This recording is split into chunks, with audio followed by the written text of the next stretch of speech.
ये आइए मैं आपको एक और जबरदस्त वाक़े की तरफ लेके चलना चाहता हूं।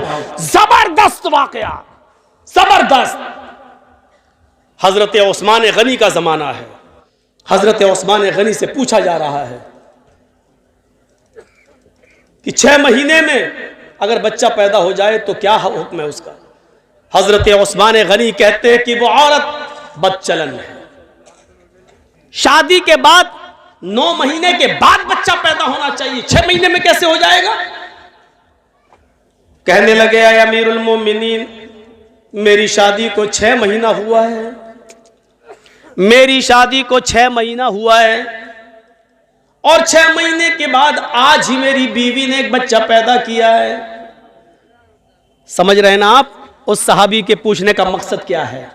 वो ये पूछना चाहते हैं कि अमीरुल मोमिनीन, मैं इस बच्चे को जायज बच्चा मानूं या नाजायज। ऐसा तो नहीं कि मेरी बीवी का कहीं पहले कोई कांटेक्ट रहा हो और जिना की पैदावार हो और ये मेरा बच्चे का नाम पा जाए। हजरत उस्मान गनी कहते हैं कि बिल्कुल नहीं, वो औरत बदचलन है तुम्हारी, लिहाजा उसने 6 महीने में जो बच्चा पैदा कर दिया वो गलत किया है।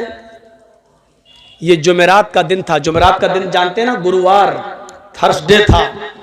जुमे का खुतबा जब उस्मान गनी देने लगे तो वो आदमी सामने बैठा हुआ था जिसकी बीवी ने 6 महीने के बाद बच्चा पैदा किया, वो बैठा हुआ है। हजरत उस्मान खुतबा देते देते कहने लगे, लोगों, इसकी बीवी ने कल एक बच्चा पैदा किया है और वो बच्चा 6 महीने के बाद पैदा हुआ है। शादी के 6 महीने के बाद कोई बच्चा पैदा नहीं होता है। इसकी बीवी ने शादी के 6 महीने के बाद ही बच्चा पैदा कर दिया है। लिहाजा अगले जुमे को इसकी बीवी को लाया जाएगा और जमीन पे सीने के बराबर गाड़ कर पत्थरों से मार मार के उसको खत्म कर दिया जाएगा। उसको जिनाकार मानते हुए उसकी जान ले ली जाएगी, उसको कत्ल कर दिया जाएगा। हुक्म भी दे दिया। जुमे का खुतबा खत्म, जबकि उस्मान गनी का फैसला गलत था। अब सुनिए गलत कैसे था। जब जुमे का खुतबा खत्म हो गया, हजरत उस्मान ने नमाज पढ़ा दी। उसी मस्जिद में हजरत अली भी बैठे हुए थे। जब जुमे की नमाज खत्म हो गई तो हजरत अली ने लोगों से कहा, थोड़ी देर आप सब बैठे, हजरत उस्मान ने एक मसला गलत बता दिया है। तमाम लोग बैठ गए कि देखे हजरत अली क्या दलील पेश करते हैं। एक औरत के कत्ल का हुक्म दिया जा चुका है, देखे हजरत अली क्या उस औरत को कैसे बचाते हैं, देखें उस औरत को कैसे बचाते हैं। हजरत उस्मान कहते हैं, आय अली कहिए। कहा, अमीरुल मोमिनीन, आपने ये मसला गलत बताया है कि कोई औरत 6 महीने में अगर बच्चा पैदा कर दे तो वो बच्चा नाजायज है। हजरत उस्मान कहते हैं 6 महीने में अगर बच्चा पैदा हो जाए तो वो गलत नहीं हुआ। हजरत अली ने कहा नहीं, आज तक किसी औरत ने 6 महीने में बच्चा पैदा किया। हजरत अली ने कहा कि वो मेरा मामला नहीं है और उसका इल्म मुझे नहीं है, किया कि नहीं किया वो मैं नहीं जानता। क्या अल्लाह के नबी के जमाने में किसी औरत ने 6 महीने में कोई बच्चा पैदा किया? हजरत अली मुस्कुरा कर जवाब देते हैं कि मुझे इसका भी इल्म नहीं है। कहा, जब इसका इल्म नहीं है तो फिर क्यों कह रहे हो? कहा, कह सिर्फ इसलिए रहा हूं कि 6 महीने के बाद अगर कोई बच्चा पैदा हो जाए तो वो गलत नहीं है। अच्छा, तुम ये भी कह रहे हो अल्लाह के नबी के जमाने में किसी औरत ने 6 महीने में बच्चा पैदा नहीं किया? तुम ये भी मानते हो कि अल्लाह के रसूल सल्लल्लाहु अलैहि वसल्लम ने 6 महीने के बाद पैदा होने वाले बच्चे को जायज माना? तुम ये भी कह रहे हो कि आज तक किसी औरत ने 6 महीने के अंदर कोई बच्चा पैदा नहीं किया? फिर तुम ये कह रहे हो कि 6 महीने में जो बच्चा पैदा हो जाए वो जायज? क्या दलील है? क्या अल्लाह के रसूल से कोई हदीस है? हजरत अली कहते हैं, हदीस की जरूरत नहीं है, कुरान में मसला मौजूद है। कुरान कहता है 6 महीने के बाद भी अगर औरत बच्चा पैदा कर दे तो बच्चे को जायज माना जाएगा। हजरत उस्मान कहते हैं, क्या कुरान में लिखा है? ये कुरान जो रोज मैं पढ़ता हूं। हजरत अली कहते हैं, आप पढ़ते हैं लेकिन शायद गौर नहीं कर सके। हजरत उस्मान ने कहा, लोगों दलील मांगो अली से। हजरत अली ने कहा, दलील सुनो। अब दलील सुनिए और सुनो, गीत बहुत सुन चुके हो, गाने बहुत सुन चुके हो, इधर उधर की लफाजियां बहुत सुन चुके हो। जलसा में चंदा लिया है कुरान के नाम पे, हदीस के नाम पे कि जलसा होगा, कुरान हदीस की बातें होंगी। अब जब कुरान और हदीस सुनाई जा रही है तो सुनकर इस जलसे को हलाल करो, वरना यहां बैठना भी आपका हलाल नहीं होगा। सुनो, हजरत अली दलील दे रहे हैं। दलील क्या? दलील आए उस्मान, अल्लाह ताला फरमाता कुरान में, वल्वालिदातु युरज़िअना औलादहुन्ना हौलैनि कामिलैन। अभी जो कह रहा था ना हालात के ऊपर बोलो, उससे पूछो कुरान की ये कौन सी आयत है, किस पारे में, तो नहीं बता पाएगा। वल्वालिदातु युरज़िअना औलादहुन्ना हौलैनि कामिलैन। तर्जुमा सुनिए, मीनिंग सुनिए, ट्रांसलेट सुनिए। माएं अपने बच्चों को दूध पिलाएं मुकम्मल 2 साल। मैं किसी को भी खड़ा करके पूछ सकता हूं, कितने साल दूध पिलाएं मां? 2 साल। 1 साल में कितना महीना होता है? 12। 2 साल में कितना हुआ? 24। मां अपने बच्चे को कितना दूध पिला सकती है? 24 महीना, 2 साल। कामिलैन मतलब मुकम्मल, कंप्लीट, यानी 2 साल तक पिला सकती है। 2 साल से 1 दिन भी ज्यादा नहीं। पहले छुड़ा सकती है, 2 साल से पहले दूध छुड़ा सकती है, लेकिन 2 साल के बाद 1 दिन भी ज्यादा पिलाने की इजाजत नहीं है। बच्चा पैदा हुआ 6 महीने में, और दलील क्या दे रहे हैं हजरत अली? मां अपने बच्चे को दूध पिलाए 2 साल। ये दलील है? ये दलील है? अब सुनिए हजरत उस्मान क्या कहते हैं हंसते हुए, अली ये तो दूध पिलाने की इद्दत बता रहे हो, दूध पिलाने की मुद्दत बता रहे हो कि दूध पिलाएं 2 साल तक। यहां दूध पिलाने पे एतराज नहीं है, हमने किसी को मना नहीं किया कि 2 साल तक दूध ना पिलाएं। बात यह है कि 2 साल, बच्चा 6 महीने के बाद पैदा हो जाए फौरन, तो वो बच्चा जाए, उसकी दलील दो। हजरत अली कहते हैं वहीं आपको ला रहा हूं। पहले तो ये बता दूं कि दूध पीने की मुद्दत कितनी है? 2 साल, 24 महीने। मान रहे ना कि हाँ, कौन मना करेगा, कुरान की आयत 24 महीना दूध पीने के है ना, कहाँ। अच्छा चलो दूसरी दलील ले लो। हाँ दो, जल्दी दो। 6 महीने में बच्चा पैदा हो जाओ, जायज, जल्दी दो दलील। वफिसालुहु फी आमैन। हजरत अली ने दलील पलट दी, बस कुरान की दूसरी आयत पेश कर दी। मां अपने बच्चे का दूध छुड़ाएं 2 साल में। पहली जगह क्या था? पिलाएं 2 साल तक। दूसरी आयत में क्या है? छुड़ाएं 2 साल में। बात तो एक ही है। इधर से कान पकड़ो चाहे इधर से कान पकड़ो, बात तो एक ही है ना।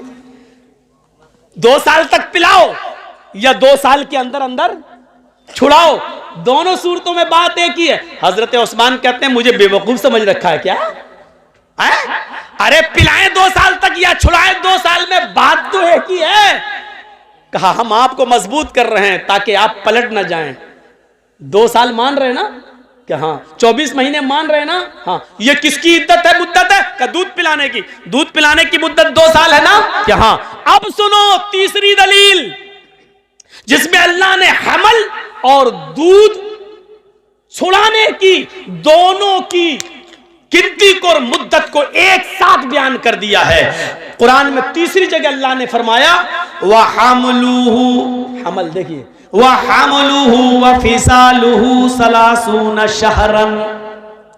वह हमलुहु व फिसालुहु, औरत के हमल की, औरत के हमल की और दूध छुड़ाने की मुद्दत 30 महीने है। कितना? सलासून शहरन। कितना महीना? 30, 10, 20, 30। कितना हुआ? 30 महीना। आए उस्मान, 30 महीना किसकी मुद्दत है? हजरत उस्मान कहते हैं हमल की और दूध छुड़ाने की। क्या मानते हो ना? दोनों की मुद्दत कितनी है? का 30 महीना। 30 महीने में 24 महीने आप अलग कर दो दूध छुड़ाने के या दूध पिलाने के, ये दोनों की मुद्दत है ना 30, और अल्लाह दूध पिलाने की मुद्दत 24 महीने बता चुका है, यानी 24 महीने तक बच्चा दूध पी सकता है। तो 24 महीने 30 में से आप माइनस कर देंगे, 30 में से 24 को माइनस करो तो कितना बचा? हजरत उस्मान कहते हैं 6 का वहमलुहु, यही हमल की मुद्दत है।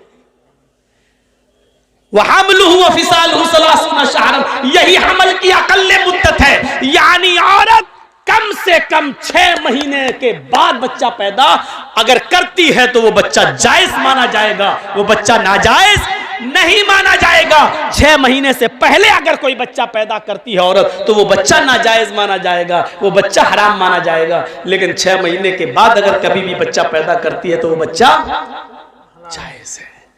ओफो, ऐसी नई नई बातें जो अभी तक नहीं सुनी हो वो तो सुन नहीं रहे। हालात पे बोलो, अरे हालात पे क्या बोलो? हालात तो ये है कि यूपी में देख लीजिएगा वही फिर आ रहा है घूम फिर के, जिसके सर पे बाल नहीं है। और क्या सुनना चाहते हो? ये दौर दूसरा है।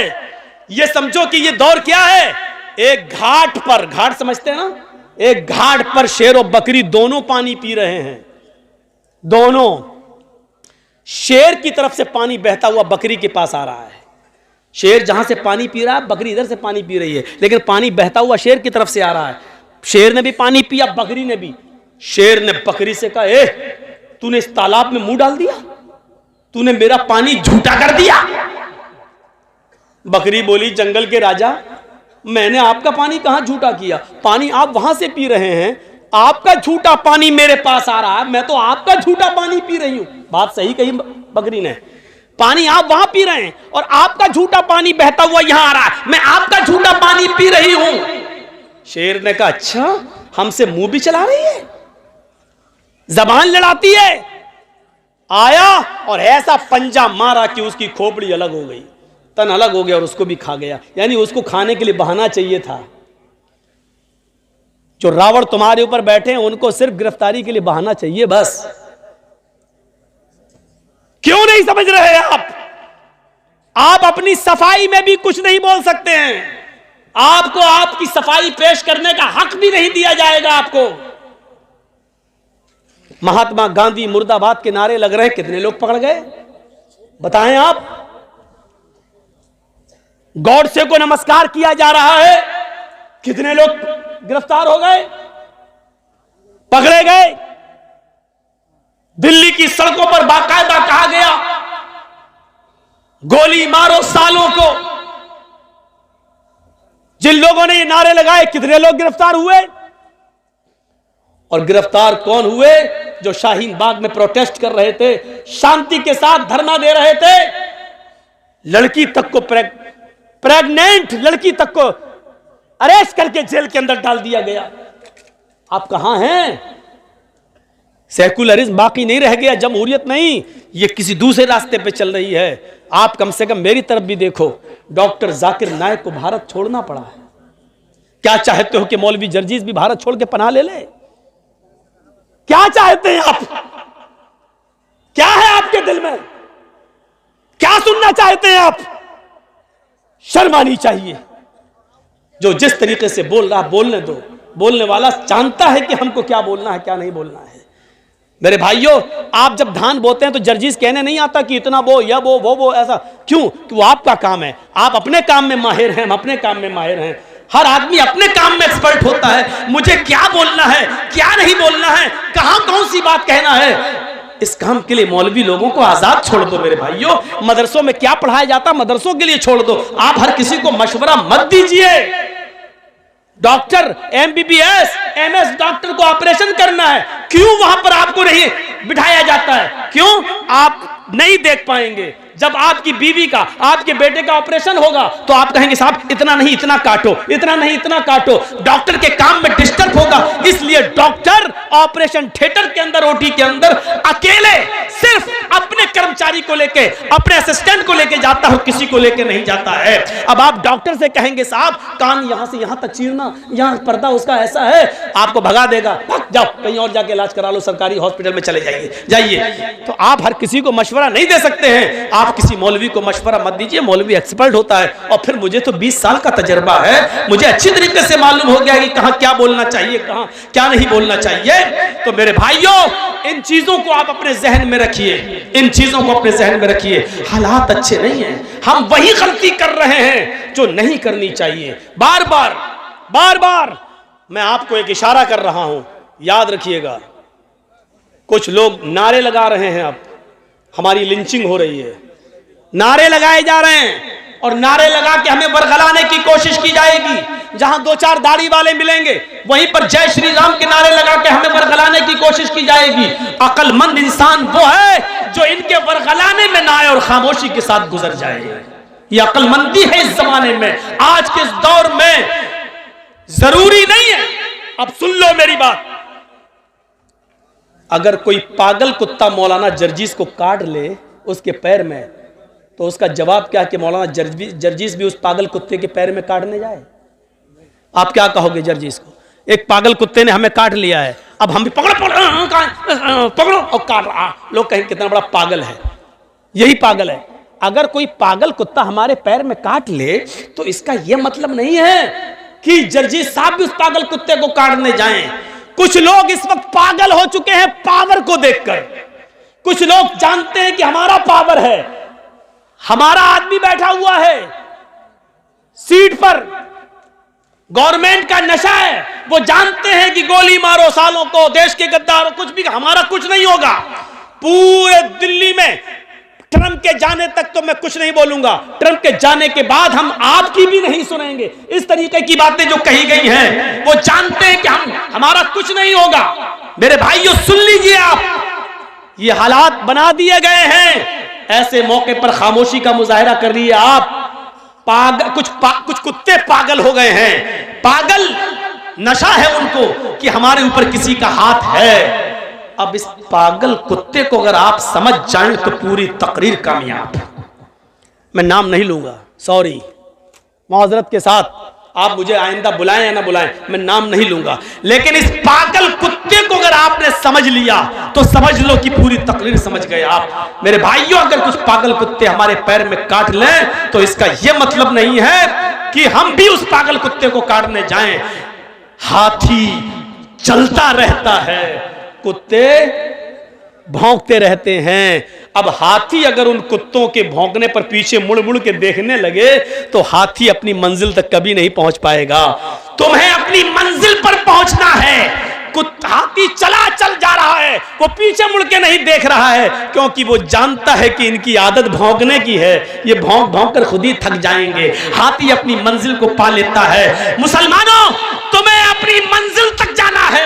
हरिश्चंद्रपुर वालों, तुम्हें अपनी मंजिल तक जाना है। इसलिए भौंकने वाले कुत्तों के भौंकने को मत देखो, मंजिल पर तुम्हारा निशाना होना चाहिए। इंशाअल्लाह तुम्हें मंजिल मिलेगी। इन भौंकने वाले कुत्तों को समझ लो कि कुत्ते हैं, इनकी आदत है भौंकने की।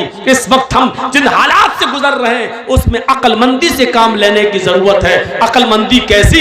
एक मिसाल दूं, बड़ी अच्छी मिसाल है। 3 जानवर शिकार करने निकले, शेर, भेड़िया, लोमड़ी। तीनों जानते हैं ना, शेर, लायन और भेड़िया, आप जानते हैं, लोमड़ी, फॉक्स। 3 जानवर शिकार करने निकले। कौन कौन? कौन? शेर, भेड़िया, लोमड़ी। और तीनों ने एक एक शिकार कर लिया। सुनो, तीनों ने एक एक शिकार किया। शेर ने हिरन मारा, भेड़िए ने शेर ने हिरन मारा, भेड़िए ने बकरी मारी और लोमड़ी ने खरगोश, रैबिट का शिकार कर लिया। शेर ने क्या मारा?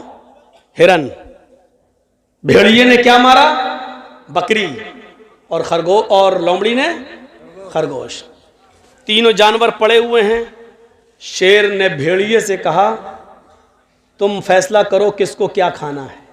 देखिए, सरदार है ना जंगल का। बस शेर जो सरदार को पहचान गया पूरी तकरीर समझ जाएगा।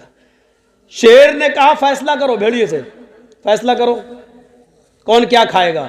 भेड़िए ने कहा बहुत आसान जी। जंगल के राजा ने शेर ने कहा हाँ बताओ क्या है। अच्छा, शेर को तीनों जानवर खाना थे। भेड़िए से फैसला करवा रहा, बताओ क्या है। भेड़िए ने कहा बहुत आसान, हिरन आप खा लीजिए, बकरी मैं ले लेता हूं, लोमड़ी को खरगोश दे देते हैं। शेर ने कहा ये कोई फैसला है? इधर आ। मारा एक झपटा उसको और भेड़िए का सर तन से जुदा हो गया, भेड़िया मर गया। सर तन से जुदा। लोमड़ी से कहा, लोमड़ी तुम फैसला कर सकती हो, तुम फैसला करो ये कौन खाएगा। लोमड़ी कहती बहुत आसान।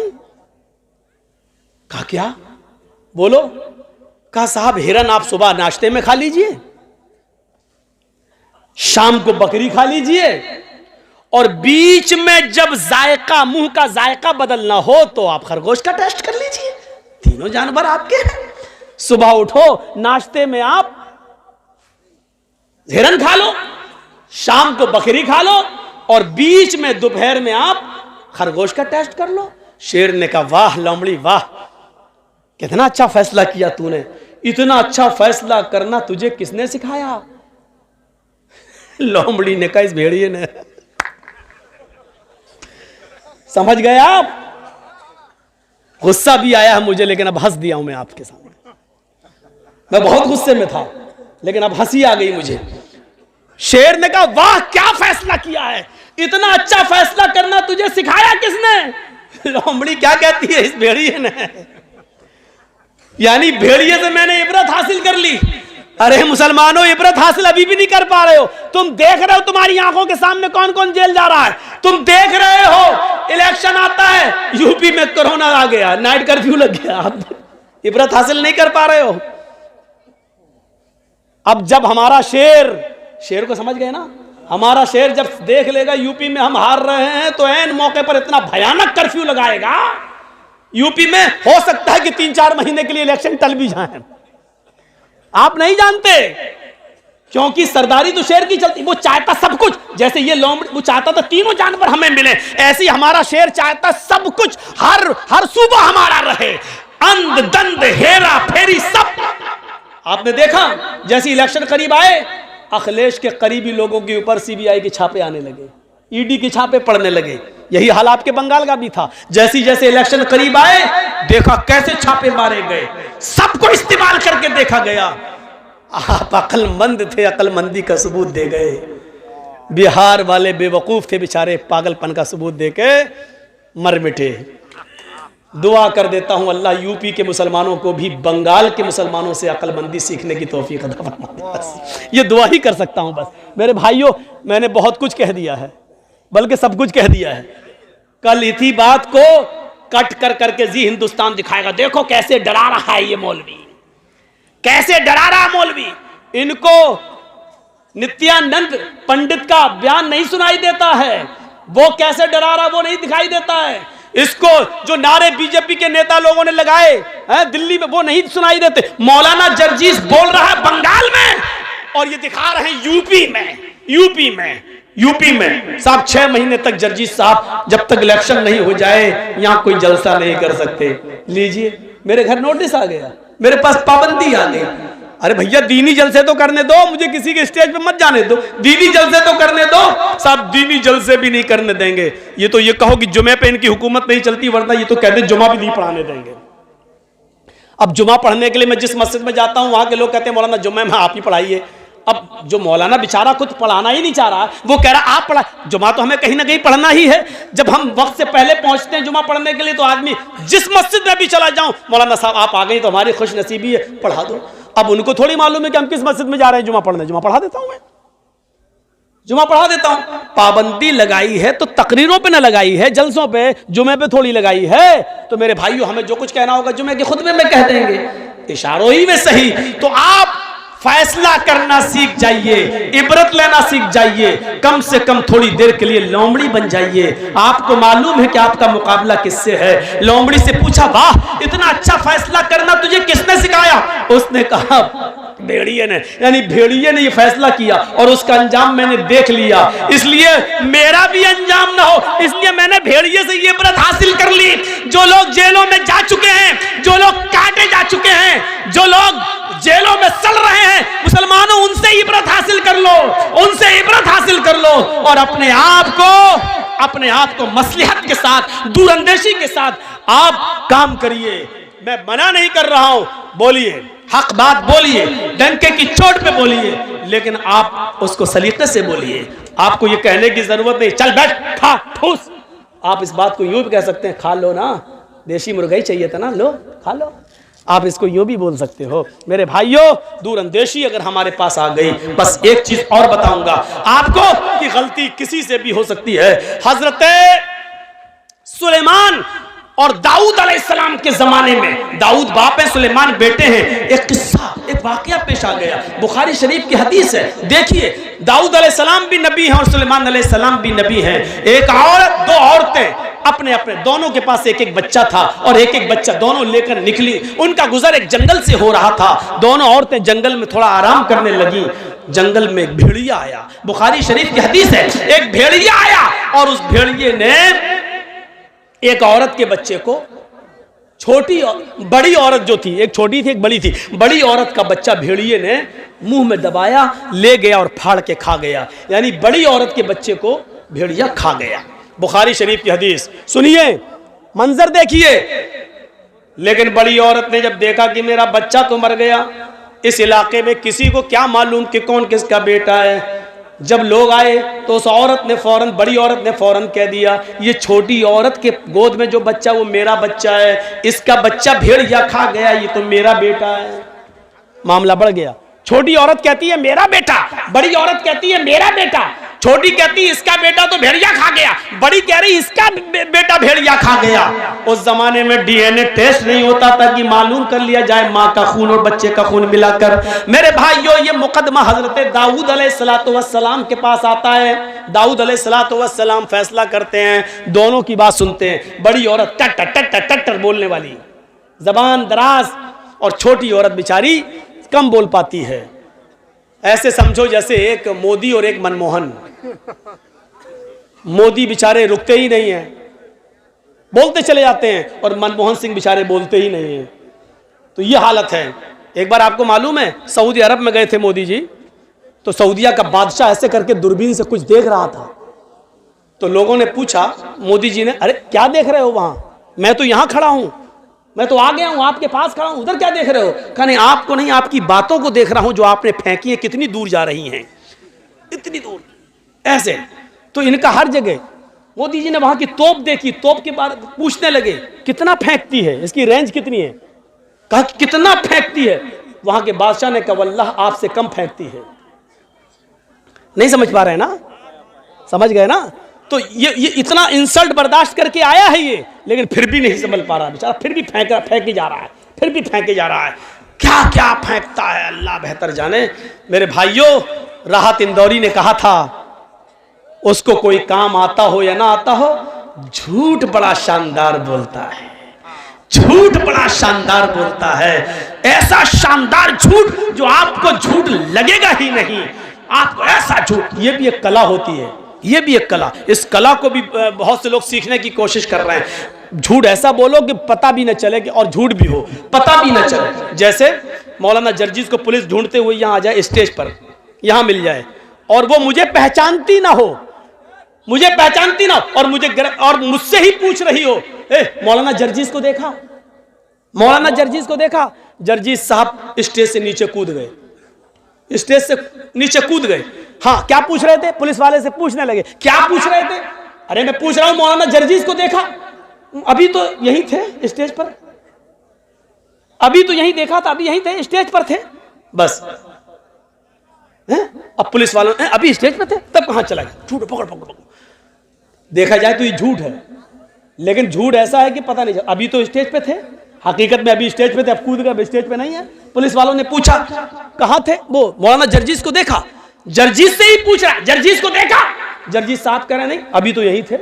जर्जीस साहब ने कहा अभी तो यही थे, 2 कदम हट गए हम इधर, 2 कदम हट गए। जी क्या? जर्जीस को देखा? अभी तो यही थे। देखा जाए तो ये सच है, अभी तो यहां थे, लेकिन कुरान क्या कहता है? ये झूठ है। या अय्युहल्लज़ीना आमनु तक़ुल्लाह वक़ूलू क़ौलन सदीदा। ईमान वालो, अल्लाह से डरो और हमेशा सही दुरुस्त बात को बोलो। दुरुस्त किसको कहते हैं? दुरुस्त, दुरुस्त का मतलब सीधी होनी चाहिए, ऐसी वैसी नहीं। तीर निकालते हो ना, तीर, कमान से जो तीर छोड़ते हो तो सीधा जाता है, और जहां मारते हो वहीं लगता है, इधर उधर नहीं होता है वो तीर, जहां मारते हो वहीं लगता है। इसको कहते हैं सदीद, तस्दीद से बना, तस्दीदुस्सहम, तीर जब कमान से निकलता है, जैसे तीर इधर उधर नहीं होता है। तुम जब भी किसी से बोलो तो इधर उधर की बात नहीं हो, बिल्कुल सीधी मुद्दे की बात हो, मुद्दे की बात, बिल्कुल मुद्दे की बात होनी चाहिए।